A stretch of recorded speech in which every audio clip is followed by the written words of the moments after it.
Welcome to the Sanity Project podcast, the place for internet technology professionals whose work-life balance plan has imploded. We are here to provide solutions that will help the IT pro live a sane, healthy, and prosperous life. Here's your host, Joanne Victoria. Hi, this is Joanne Victoria with another recording of the Sanity Project podcast, and welcome. I am the host of the show, and I am also known as the I Know What Works coach. Our guest today is Rosalinda Randall, who is a modern-day social skills and workplace civility expert. Rosalinda provides an easy-to-follow framework and a different perspective and attitude when communicating and interacting with coworkers, clients, or representing the company at a conference or trade show. Her interactive presentations are filled with real-life, relatable examples. Participants walk away equipped with tools and tactics that can immediately be put to use. Her signature, uplifting, straightforward, and humorous manner keeps the audience engaged. What Rosalinda is going to talk about today is how to handle a perceived communication conflict or misunderstanding in the workplace or the boardroom. Welcome to the show, Rosalinda Randall. Great. Thank you, Joanne. It's a pleasure to be here with you. Well, I am grateful that you are here, and I'm glad that I asked you to be on the show because your topics, all of them, anyone you want to really talk about after this, are perfect for the modern-day worker. And I'm sure HR people will listen to this as well, and I know they're part of your big audience. Yes. So how can you handle a perceived, since all of it is about the person's perception, a communication conflict? Can you give us an example of that? Well, sometimes one recent example is there were people in a group and someone was, they were talking and a new person approached it. They were coworkers and they, all knew each other and sat down. And the topic was politics, but not so much as, who are you for? And you're an idiot if you voted for him or her or any of that stuff. Just in general, the climate of the political discussion. And because they walked in on the middle, one person happened to be saying something, but they were quoting someone else that they had heard, like an aunt or, had said this, can you believe it? And immediately, because they walked in the middle of the conversation, she got up and said, how can you think that way? I didn't know you thought that way, but it wasn't her. She was just restating what a person in her family thought about the current president. And that's where it can get a little crazy when you aren't a part of in this example, a part of the entire conversation, or people who walk by. I had another couple of employees tell me that they were in the office and talking about something, their weekend or something. And it was about, a date. And one of them was saying like, oh gosh, she was hot. And yeah, and then we went back to my place, the typical whatever they did. He was just reiterating what happened on his date. And someone walked by and heard that and kind of thought it was a sexual overtone and went and reported them to HR. Well, was that her right? I mean, she was walking by, she eavesdropped. It wasn't her business. So there are a lot of, dilemmas that happen in the workplace just because people kind of stick their nose in other people's business. Now, if you heard it and you're offended, first of all, it wasn't meant for you to hear.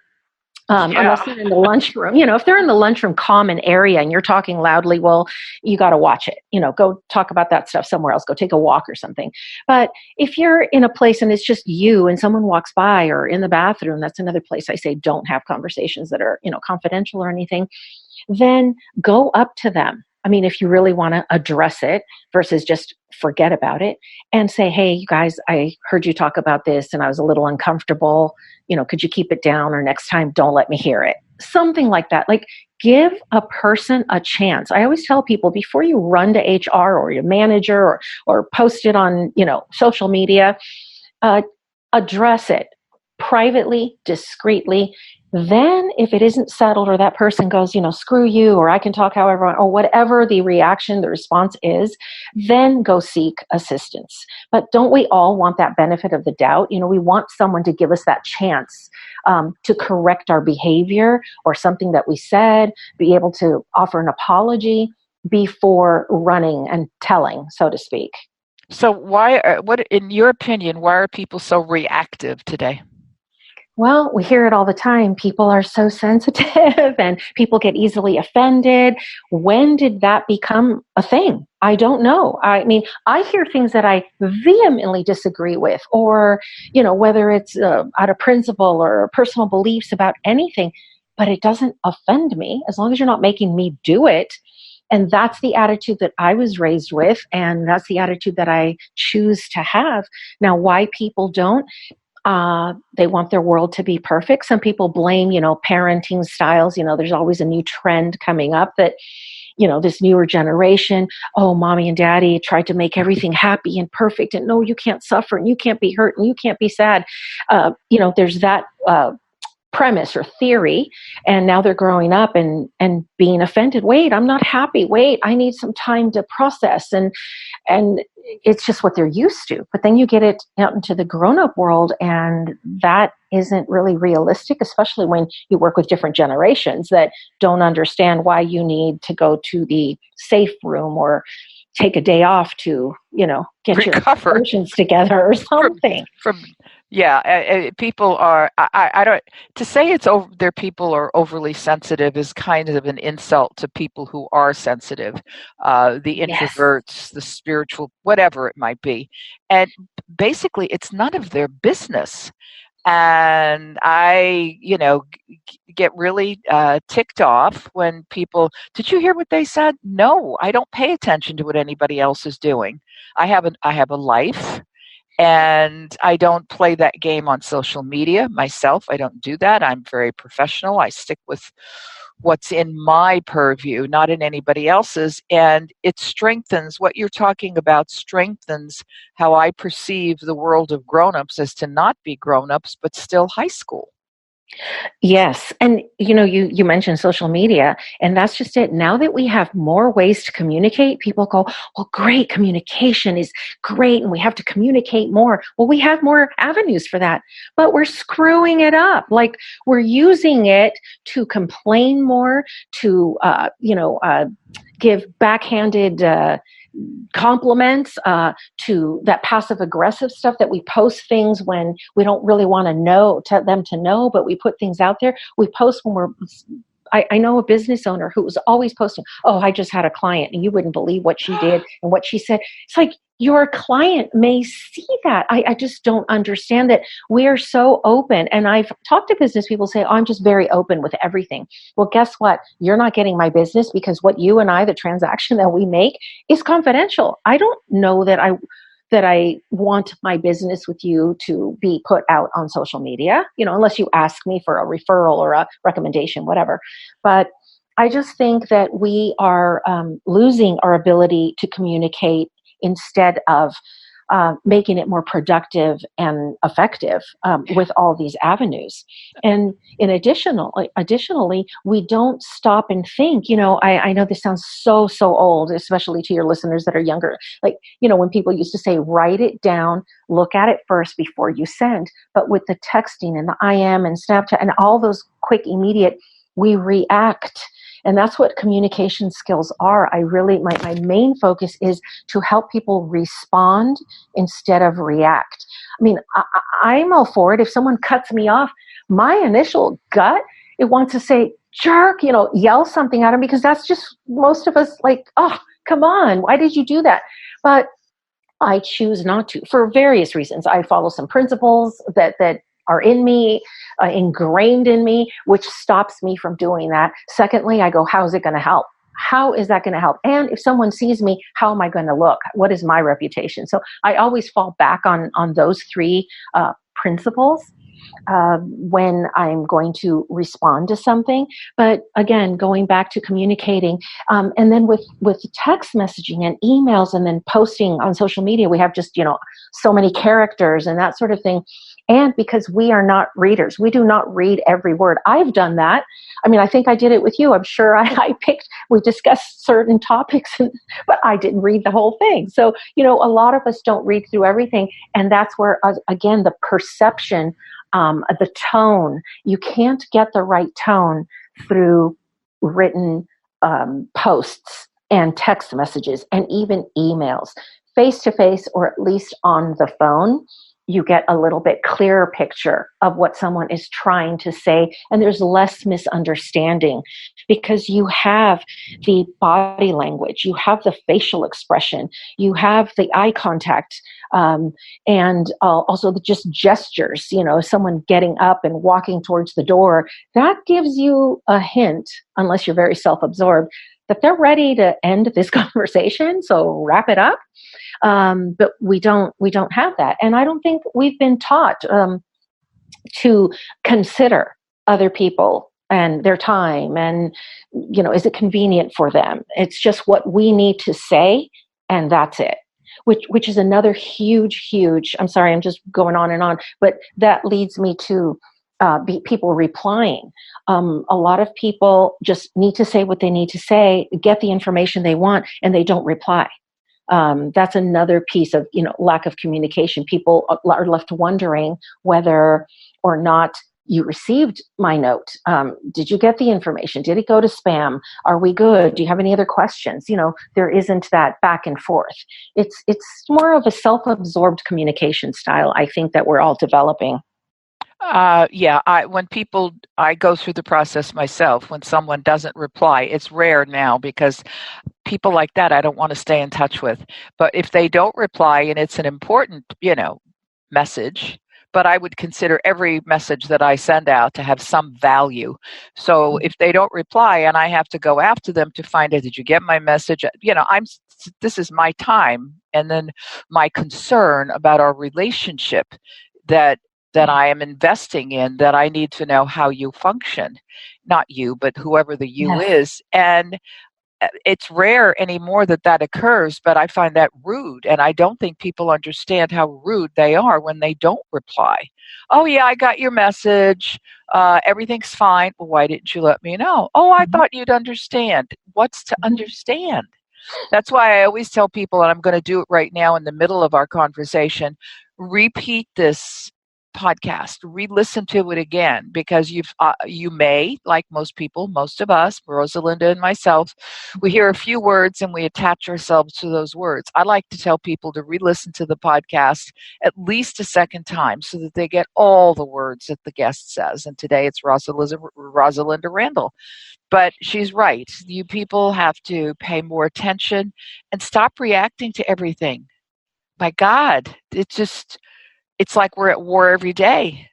Yes, that's another thing. And people are, I can jump over into the gender, especially with the Me Too movement and, communicating there. That has stalled communication between males and females, specifically because of the sexual harassment and all that.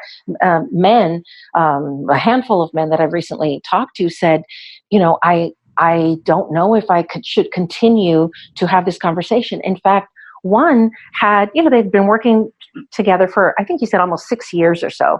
And he said, I every so often compliment her on what she was wearing, like, oh, that's a great dress, or that's a good color on you.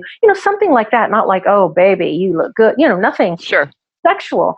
And it was always fine. And in fact, he said every other time she'd even say like, hey, that's a good tie. Compliment him on his suit or his shoes or a tie or whatever.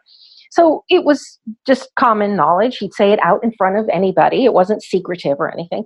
Well, one day after this, the Me Too, just last year this happened. Mm-hmm.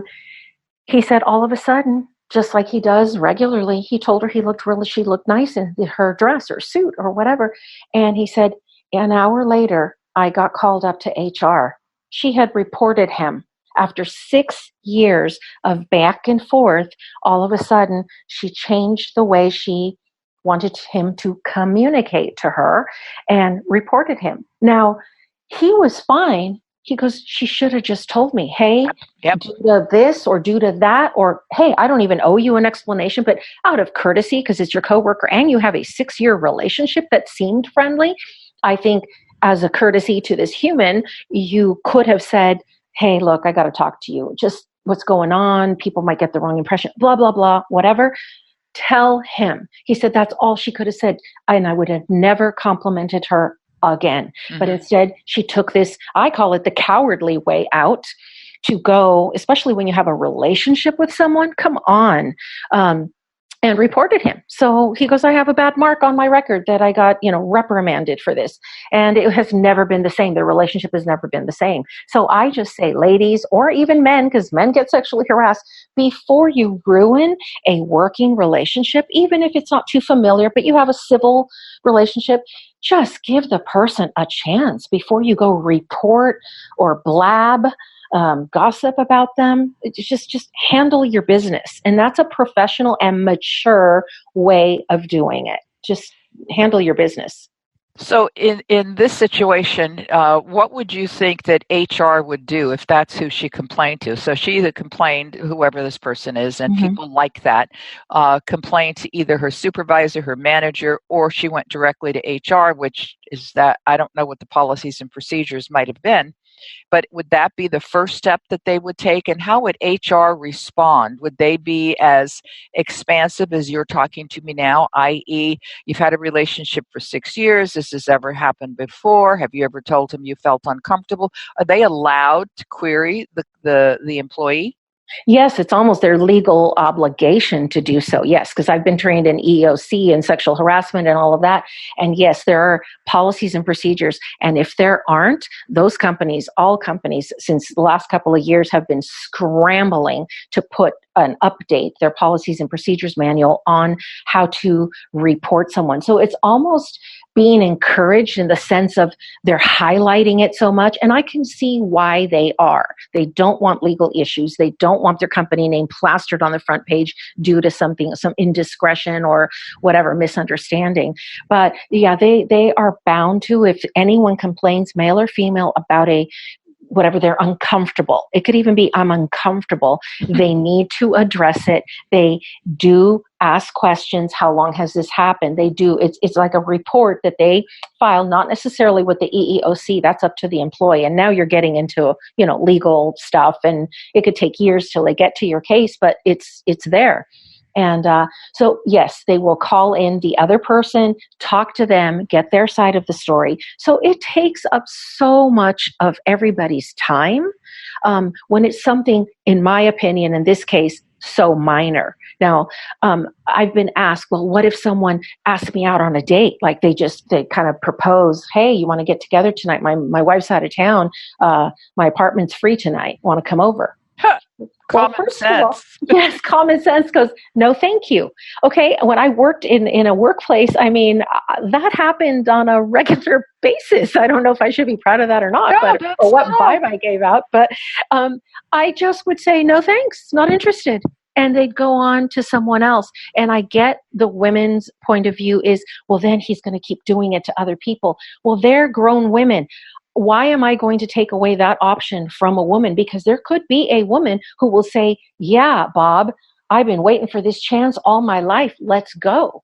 So I see it from both perspectives that, yes, he's a philanderer, but it's not my job to tell him to be true to his wife. I'm here to work. Don't ask me again, Bob. Now, if Bob continues to press the situation and continue, now I'm going to stand up, look at Bob in the eye. That's what I tell people. Stand up, look at that person directly in the eye, lean forward a little bit, and without any smiles, cute little neck turns or poses or anything, look at him in the eye and say, I am not interested, and don't ask me again, or I will have to go and report you. It's simple. But women are infantilizing themselves if they think they need to have that much attention to the simple thing of, gee, you look great in that dress, or that dress is great, which are two different comments. Yes. And, everybody today is lucky that they weren't around 20 years ago when all this stuff was going on, certainly in the South Bay where you are in California and all over the country, but certainly there, the people I'm talking about, who shall go nameless, yes, the papers for years, and it was thrown out of court. And, if they identify, God bless. If they don't, I don't care. But so much stuff went on. It just went on and on and on. And, and it went away. But now it's coming to its peak. So the good thing about a peak is it has an up and it has a down. Mm-hmm. So maybe it's gonna slow down. I don't know. But I know when you spoke about it earlier, that men are in fear of communicating even the slightest remark, innocent remark, Mm-hmm. to women. And this dude has a mark against him on his permanent record, shall we say? Yes. That's Yes, he does. absurd. Yeah, and then that makes other men who saw that fear her. And so, how are women really going to get ahead and find a male mentor, or just be perceived as serious because men are afraid they're going to go tattle? Just give me a chance, and because in a way, I don't want to stereotype, but generally, men do handle things differently than women. Maybe we're closing that gap because of all this that's open, but men generally will just go straight to that man and just go, cut it out, cut that shit out, and we're done here. Sure. And they can do it and they're done. Whereas we hash it and we have to go tell our other friend or our female coworker and tell everybody why. There's no reason to even share that information unless the man has been a pervert. It's like, come on, common sense. If he's on there, if he grabbed you, I mean, I feel like I don't even want to say that. That's just understood. If someone's going to go that far and be vulgar and request vulgar things, you got to say something. I get that. But if it's just, an innocent proposition, say no. If somebody makes a dumb move, you can handle a dumb move. And I think that it's not encouraging to women to react on the slightest, which they label offense. I just think that, sometimes you just get dumb dudes that don't know they've acted this way for a long time and they don't know what they're doing. And you have to give them a chance because they can't help who they are. As you say, men and women act differently. I don't know why people don't get that. Men and women are different people. They are different animals. Women like to gossip. Not anybody I know. I don't hang around people who gossip about other people. It's not in my genetic profile or makeup to, even to do any kind of high school stuff, even when I was in high school. So yeah, that's why I graduated a year early. It was too much gossiping. I mean, really, that was one of the things, like, this is it? Who likes who and who doesn't like? Oh, my God. I know. You and me both. I got out a year early, too. I was Wow. barely, this is just 16. And it was like, I'm too old for, I didn't know at the time, but I, know now that I was just too old for all of that. I was too mature and that was the way I was born. But I think there needs to be a modicum of respect for each other in the workplace, at least a big spoonful, and give somebody the benefit of the doubt. Don't rush in with your own judgments and opinions about something you know nothing about. That's very true. And, you mentioned a couple of things of young people, they might have said something stupid or that's how they've always done it. Yes, there's that generational thing. I'm not giving them an excuse or a pass, but if a person is of a certain generation, a male or female, there's certain, and maybe that's why, because I came, I'm a bit older and I came from that generation where, people having affairs at work was just like, okay, standard stuff. He asked you out. He didn't. The boss wants you to come over. I mean, and you just said no, and they never bothered you again. Right. So right. That's maybe I've why. been there more than once. Yes. And it's happened with clients, still. So, in fact, I just go, wow, okay, I still got it. All right. No, but thank you. Hey. It's like, I could put a positive twist on this, and that's where I guess I choose to go. And also culturally, I come from a Hispanic culture.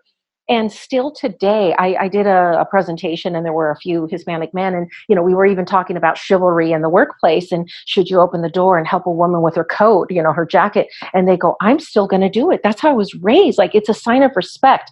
Yes, but women don't see it that way. And so I told him, I said, in the workplace, we're all, if a man needs help with his coat, you see him fumbling, or a woman, then it's all equal and you're just being kind and respectful, but then watch the touching.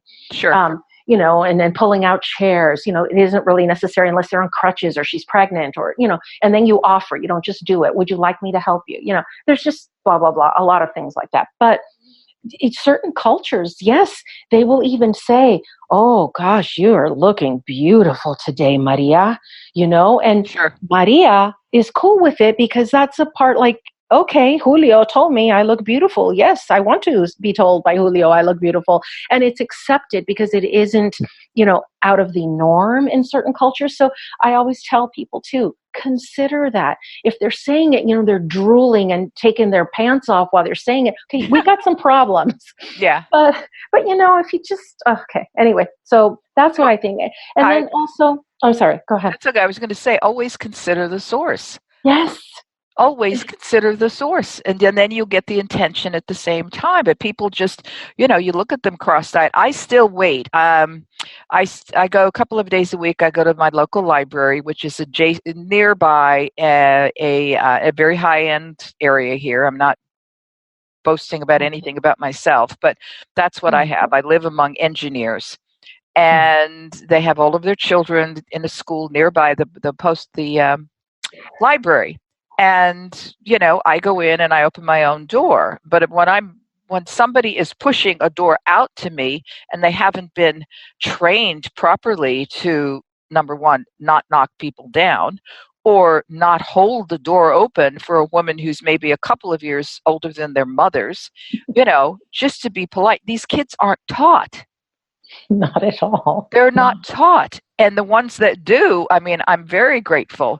I always say, I appreciate that. Thank you, blah, blah, blah, because they deserve that encouragement, even though they're beyond 8 years old, where it's kind of all done by then. But they deserve that encouragement of their good deeds. And I think it's polite to be respectful of other people. I hold doors open for people. Yes. So do I. It's just, like you said, it's just being aware of who's around me and how I can make the situation not worse.